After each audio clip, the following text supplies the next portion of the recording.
है फ्रेंड, हमारे गुजरात में मजे ही मजे। अब क्या क्या बनाया आपको दिखा रहे हैं भाई, इतने सारे सारे खाने बना के।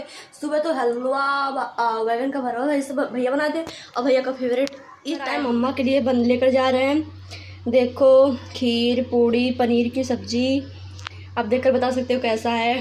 ताज़ा चावल और एक सब्जी इधर बनाया आलू मटर की। कौन सब्जी ज़्यादा अच्छा लग रही है कमेंट में ज़रूर बताना, और हर हर महादेव जरूर लिखिएगा।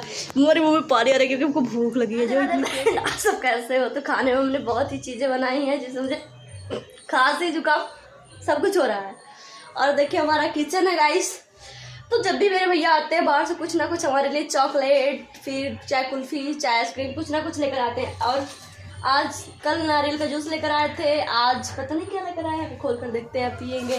भाई ना कुछ हमारे लिए ज़रूर लेकर आते हैं, क्योंकि घर पे छोटे भैया हमेशा लेकर आते थे, यहाँ पर बड़े भैया कुछ ना कुछ ज़रूर लेकर आएंगे। क्योंकि मुझे कुछ चॉकलेट ज़रूर लेकर आते थे, लेकिन आज चॉकलेट नहीं, आज कुछ अलग लेकर आया जूस।